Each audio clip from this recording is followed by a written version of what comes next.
My name is Vex-Talon, and I am what your species would call a xenobiologist.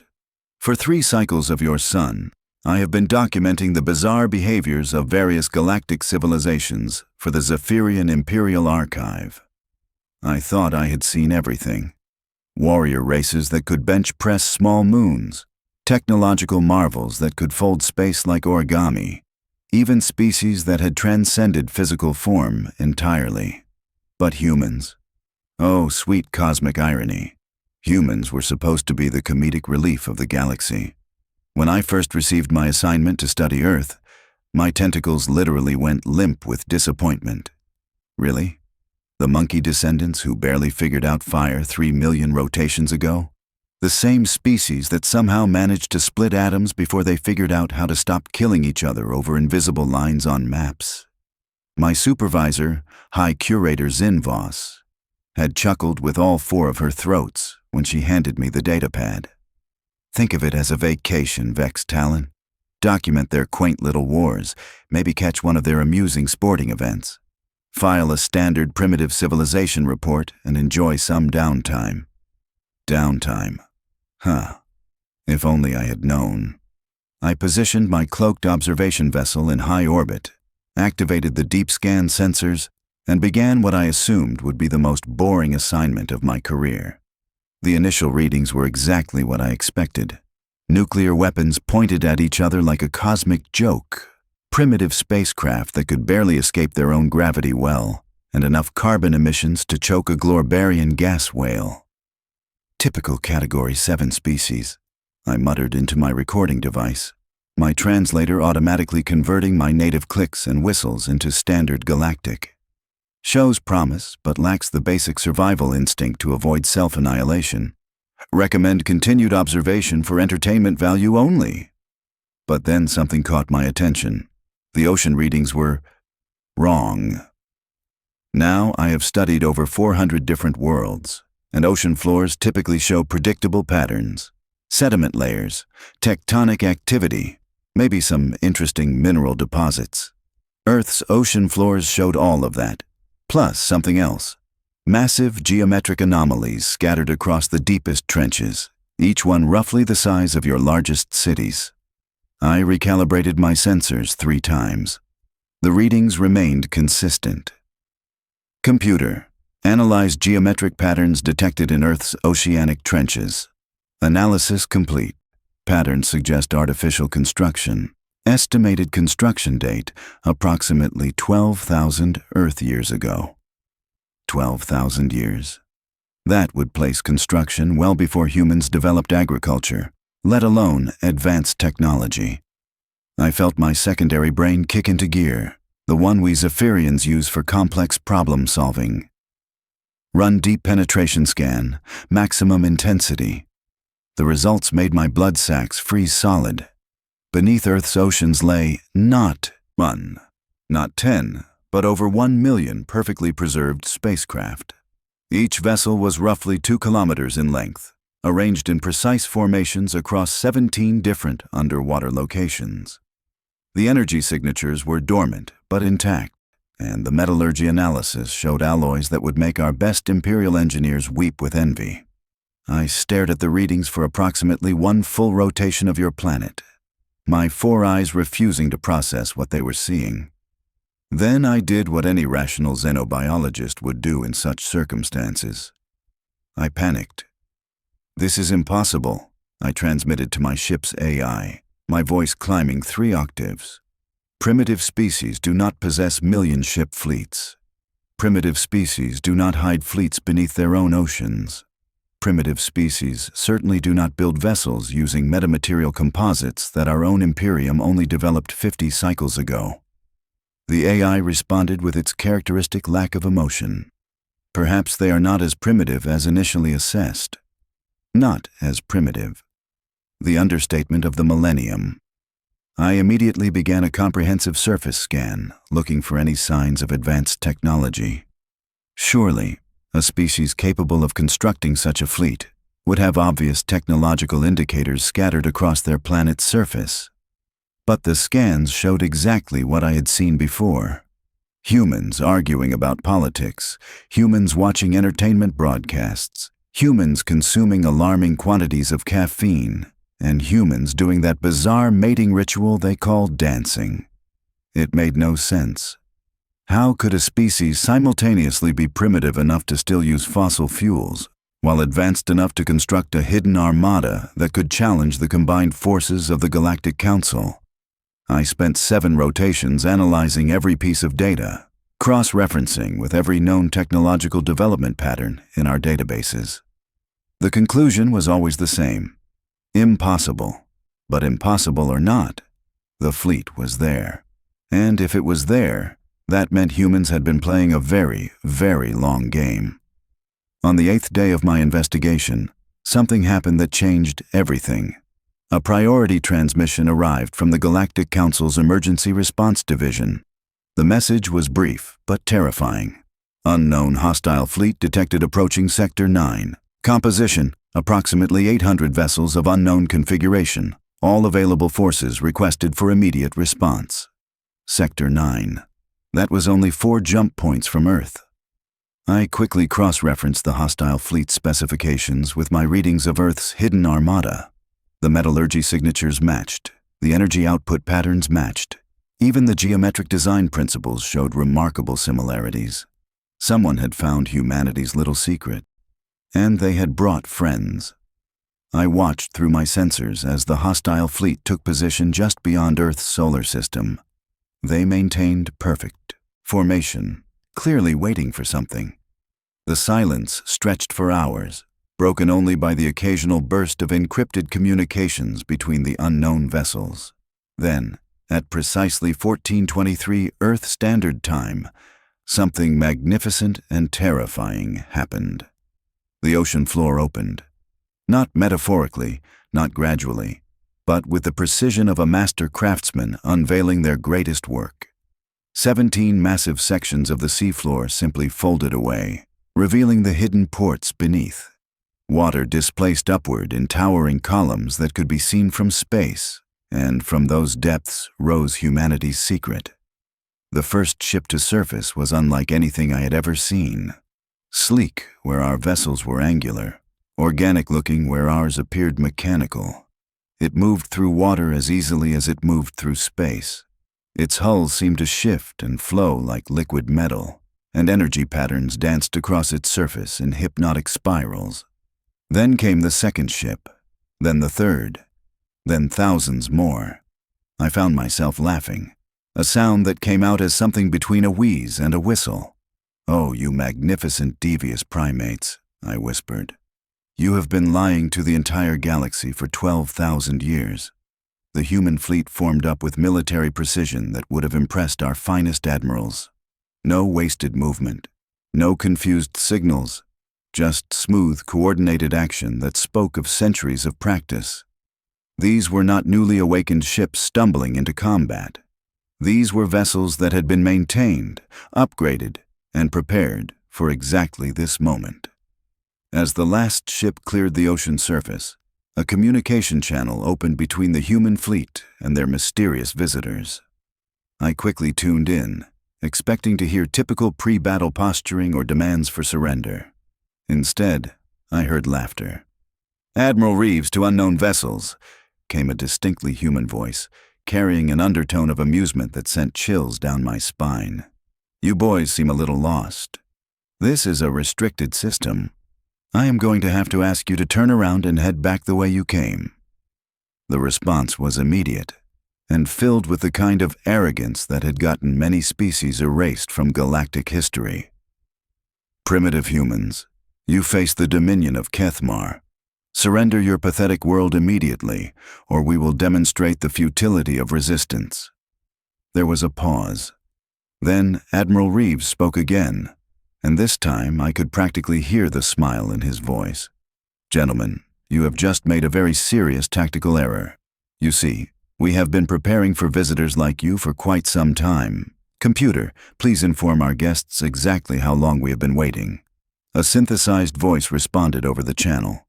"Current defensive preparations have been active for 12,473 years, 6 months, and 14 days. The silence that followed was deafening. I found myself holding my breath as the implications sank in.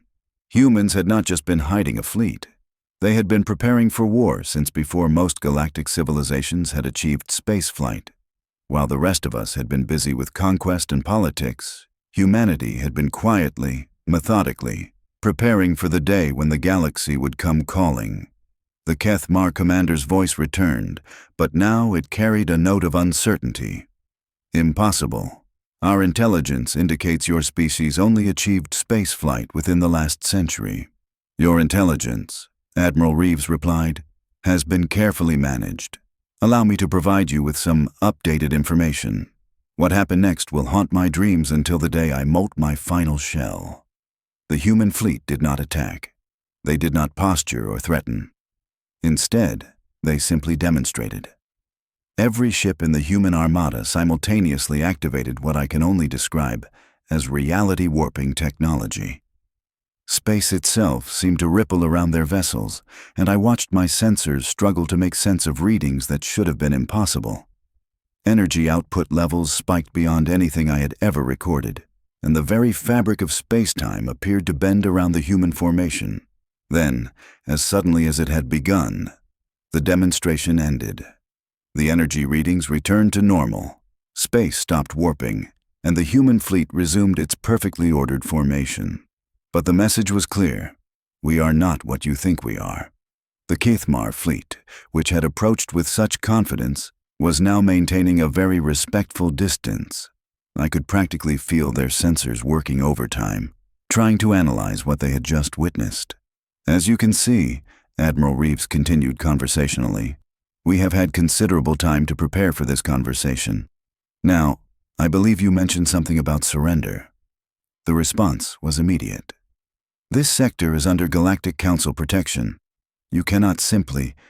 Actually, the Admiral interrupted. I think you will find that our legal status is somewhat more complex than your briefing materials suggested. Computer, please transmit our registration documents. I accessed the transmission data, expecting to see standard primitive world documentation. Instead, I found myself looking at paperwork that made my head spin.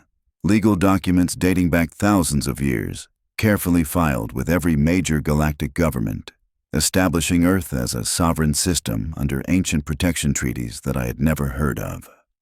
Treaties that had been signed by species that were now extinct.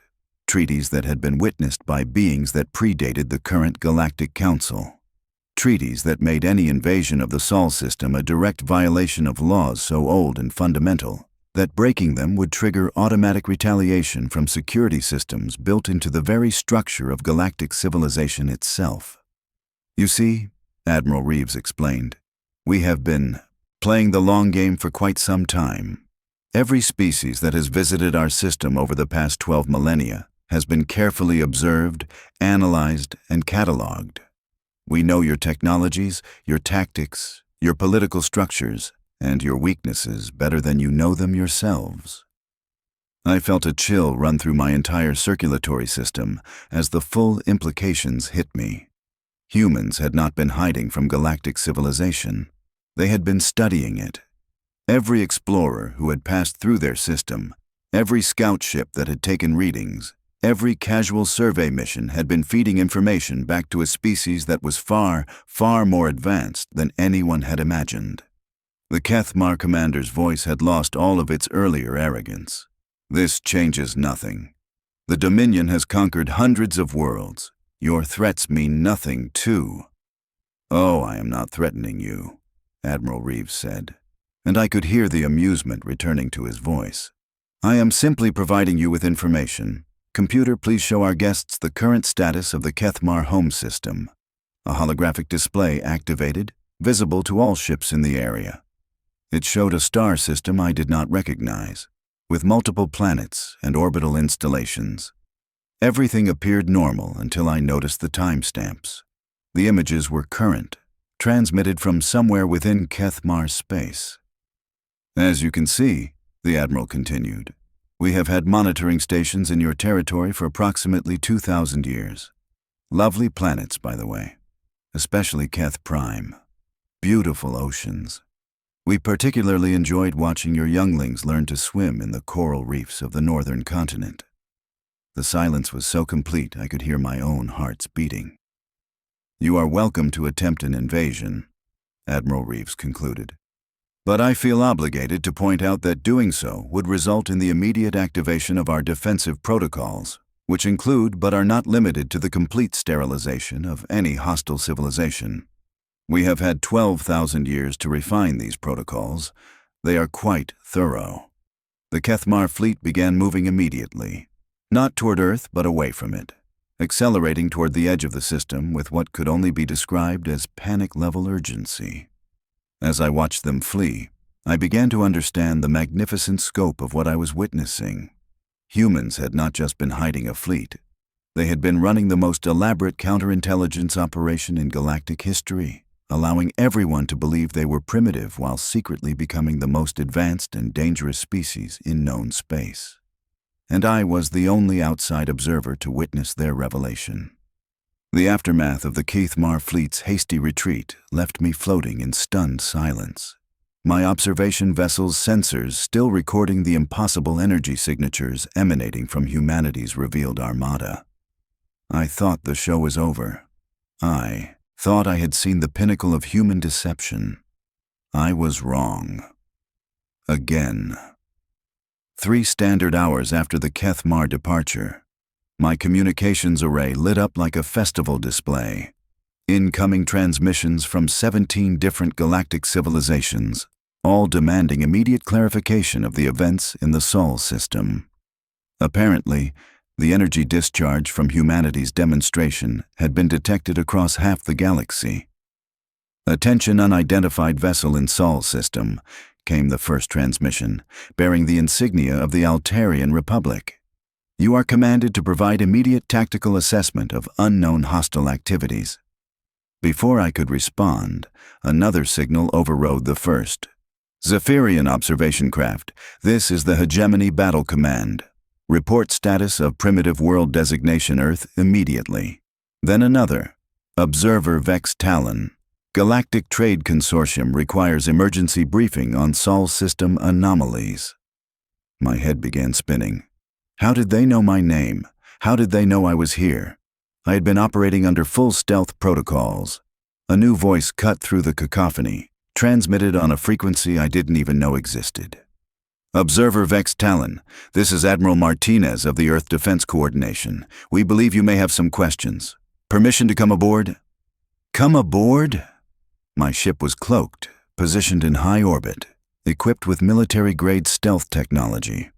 There was no possible way they could. A gentle vibration through my hull announced that something had just docked with my vessel.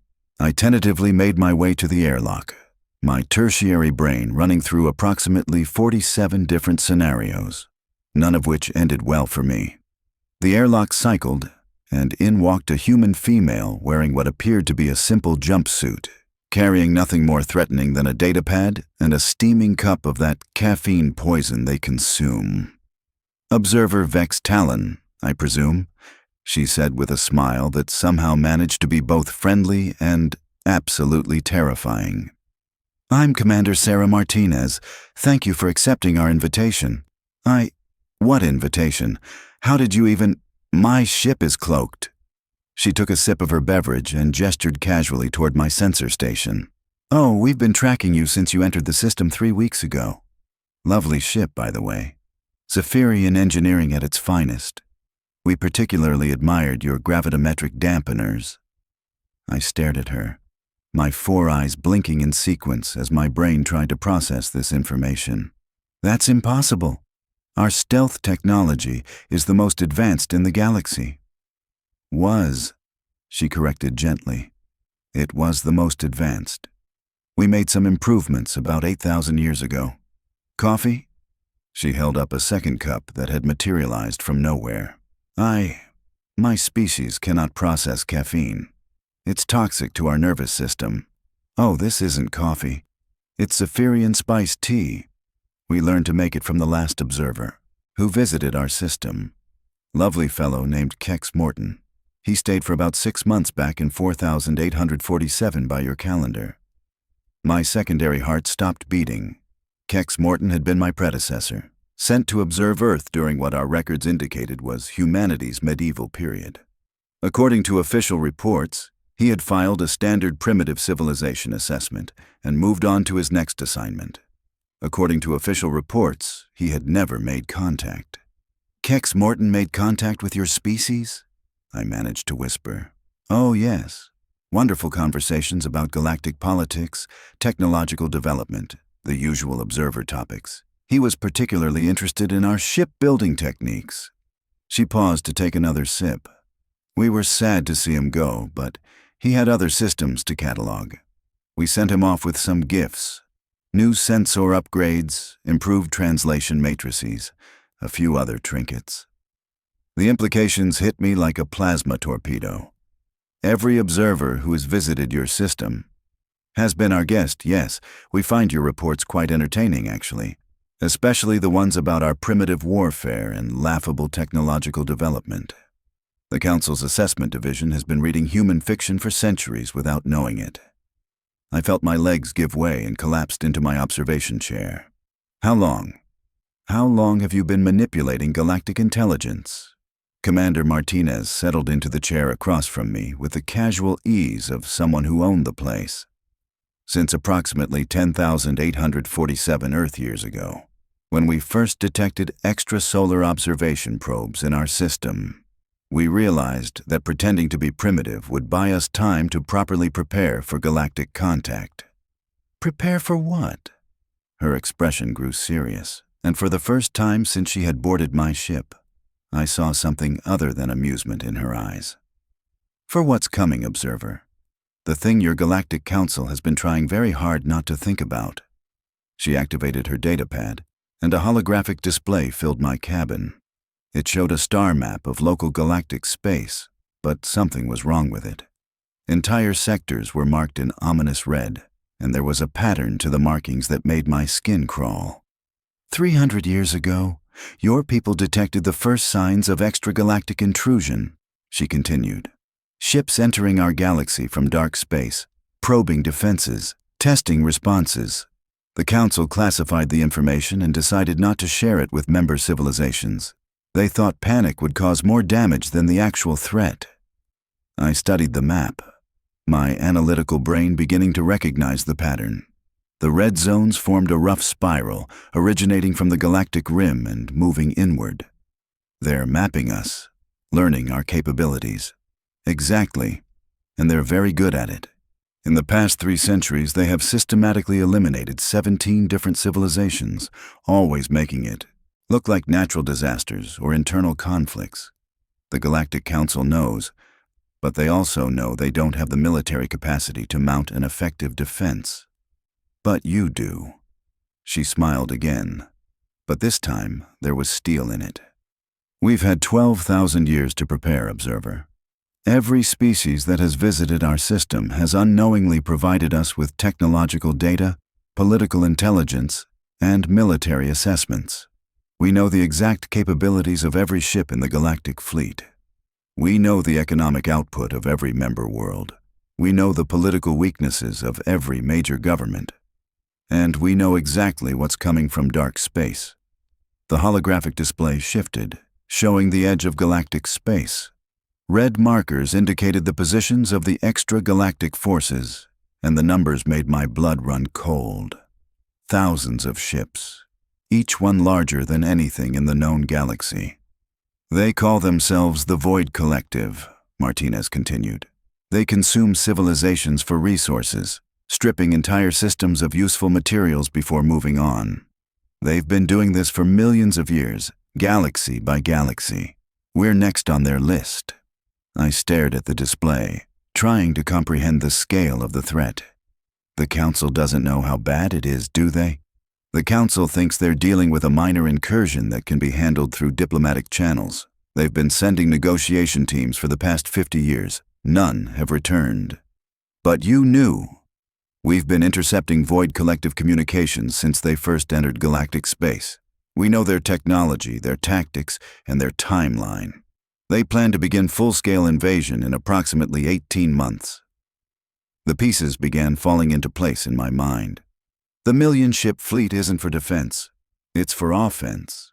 Commander Martinez nodded approvingly. Very good, Observer. You see, we realized early on that playing defense against an enemy of this scale would be futile. They have numbers, they have advanced technology, and they have experience consuming entire galactic civilizations. Fighting them ship to ship would be suicide. So what's your plan?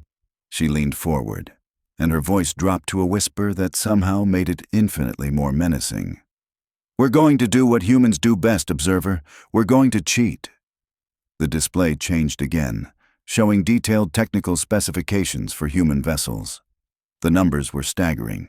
Energy output levels that exceeded anything I had ever seen, defensive capabilities that bordered on the impossible, and weapons systems that appeared to violate several fundamental laws of physics. 12,000 years of preparation has allowed us to develop technologies that are approximately 3,000 years ahead of current galactic standards, she explained. But technology alone won't win this war. Strategy will. What kind of strategy? Her smile returned, and this time it was absolutely predatory. The Void Collective expects to face a divided galaxy, with each species fighting independently to protect their own territory. They've built their entire invasion plan around that assumption. What they're not expecting is a unified galactic defense coordinated by a species they think is primitive. I felt my tertiary brain struggling to keep up. You're going to unite the galaxy? We already have. Every major government has at least one human advisor in a key position. Every important military commander has received strategic consultation from our people. Every crucial technological development in the past 2,000 years has had human input. We haven't been hiding from galactic civilization, Observer. We've been quietly taking control of it. The full scope of humanity's deception hit me like a meteor impact. They hadn't just been preparing for invasion. They had been positioning themselves to lead the entire galaxy's defense, all while maintaining the illusion of being a primitive backwater species. The revelation today, I said slowly, that wasn't accidental, was it? The Kethmar probe was the final test. We needed to demonstrate our capabilities to potential allies while sending a clear message to anyone considering opportunistic aggression during the coming crisis. Word of today's events will reach every major government within the week. And then, Commander Martinez stood, finishing the last of her beverage. And then, Observer Vex-Talon, you're going to help us save the galaxy. Me? I'm just a xenobiologist. I document species behaviors. I don't participate in military operations.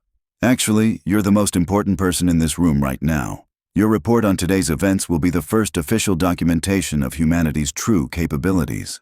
The Galactic Council will use your assessment to determine their response to our offer of alliance.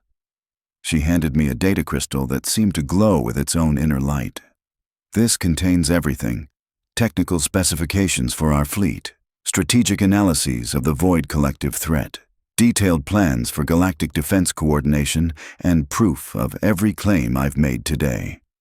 I took the crystal with trembling appendages.